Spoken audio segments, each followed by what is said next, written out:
Digital payment use has increased rapidly around the world. Many people now start being using e-wallets, online banking, and also QR payments. The COVID-19 pandemic also has encouraged people to avoid bringing cash. Digital payments are faster, safer, and more convenient. So, people now choose the payment methods that give them the most benefit. These changes shows that people are becoming more comfortable with digital technology in daily life. Bank Negara Malaysia plays an important role in encouraging people to use the digital payment methods through the national initiative such as Do It Now QR. This initiative aims to create a cashless society by making payment faster, safer, and more convenient.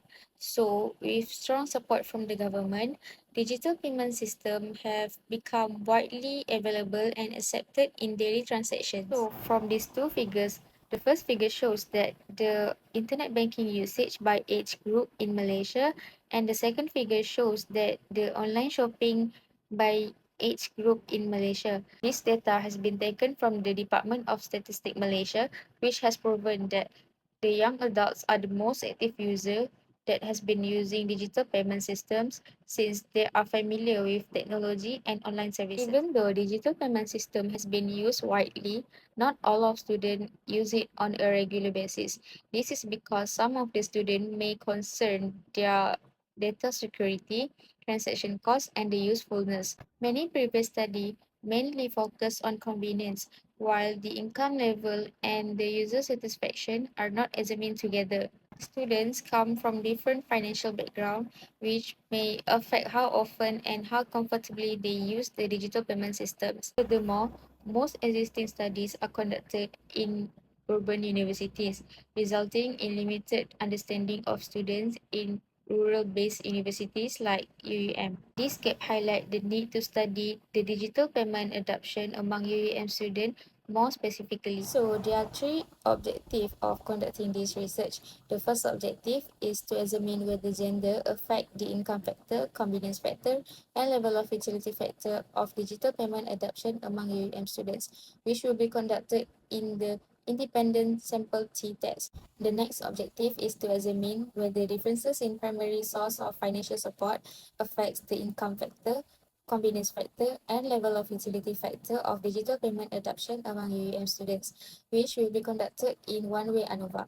And the last objective is to examine whether the income factor, convenience factor, and level of utility factor significantly influence the digital payment adoption among UUM students, which will be conducted in the multiple linear regression. This study is based on three main theories. So the first theory is the demand theory, which explains that people use digital payment when efforts and costs are lower. Next is utility theory, which explains that people choose what makes them satisfied, and price theories, which include monetary and non-monetary costs. So these theories helps to explain student payment choices. So past study found that convenience increases the use of digital payment, and many studies also shows that the usefulness strongly affect the adoption. Some studies shows that income matters while others show it doesn't, and most of previous studies were conducted in the cities. This create a gap to study among the UM students. This study uses a quantitative and descriptive research design, and the data was collected through online questionnaire. A total of 160 UM undergraduate students has took part, and the data was analyzed using SPSS 25th version. This slide shows the conceptual framework of my studies, and the conceptual framework explains the relationship between the variables. So there are three independent variables, which are income factor, convenience factor, and level of utility factor. These independent variables influence the dependent variable, which is the demand of digital payment adoption among UM students. So income refers to the student's monthly allowance, while convenience refers to how easy and fast the system is, and level of utility refers to how useful and satisfying the system is. So based on theory and past studies, students are more likely to use digital payment system when they are easy and useful. So according to the data, majority of the respondents are female and most of the respondents are aged between 20 to 22 years old. Next, most of the respondents are from College of Business and many of respondents receive PTPTN as their primary source of financial support, while others receive from parents, MARA, others such as working part-time and JPA.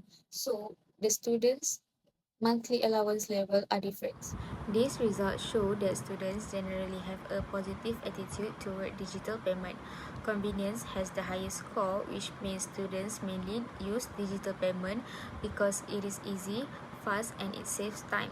While utility also scores high, showing that students find digital payment useful for their daily activities, while income has a weaker effect compared to these factors. The t-test result shows that there is a difference in income levels between male and female students. These mean that male and female students receive different amounts of allowance and financial support. However, there is no difference between genders in terms of convenience and utility. This shows that both male and female students find digital payment equally easy to use and useful. Overall, gender affects income level, but it does not affect how students experience or use digital payment. Next is one-way ANOVA result, which it examines whether the difference in primary source of financial support affect the income factor. So, in past studies found that the difference in primary source of financial support could influence the digital payment adoption, where high income will likely to use the digital payment more, while in these studies found that there is no significant difference. So this means that the difference in primary source of financial support did not significantly impact students' use of digital payment in this study. Next is for convenience factor. In this study, has been found that there is no significant difference among the group. This result is supported by past study which also found that regardless of where their financial support comes from, they perceive digital payment to be equally convenient. And the last one is level of utility factor. The result in this study is contradict with past studies, which result has been found that there is no significant difference in level of utility factor of digital payment adoption across different primary sources of financial support. This indicates that students view digital payment is equally useful and beneficial for them regardless of their different financial support. And the last one is the multiple linear regression result, which is to answer the third objective. So, based on the regression result, the F is lower than the significance level, which means that the independent variables jointly have a significant effect on the demand of the digital payment methods. And the R square is 0.758, which means that 75.8% of the variance in the demand of digital payment. So next, we will look at the relationship of independent variables with dependent variables. So the first independent variables is income. The result shows that there is no significant relationship with demand for digital payment, which we do not reject H now.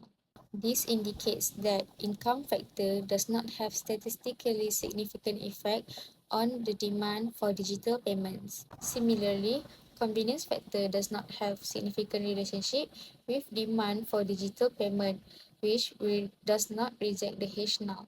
In this study, the effect is not strong enough to be considered statistically significant, even though the positive coefficient suggests that higher convenience will increase the demand. Meanwhile, in this study has been found that there is significant relationship between level of utility factor and demand for the digital payment. Thus, rationale is rejected, and it means that any 1 unit increase in level of utility, the demand for digital payment tend to increase by 0.698 units on average. These findings suggest several policy implications for University Utara Malaysia. Since the level of utility is the most important factor, Universities should focus on making digital payment more useful in daily campus activities. These include expanding digital payment services like printing, laundry, and fines, as well as using a standard digital payment systems to reduce confusion. However, this study has some limitations. The first limitation is it only involved UUM undergraduate students, which the result may not apply to other universities.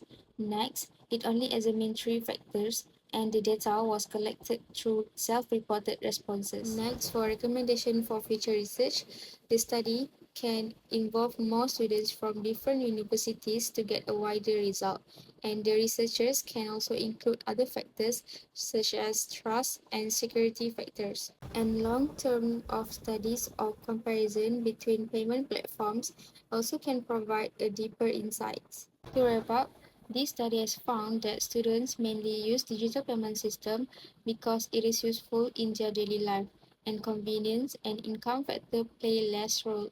Overall, digital payment adoption among UAM students is driven more by practical benefits than financial or demographic factors.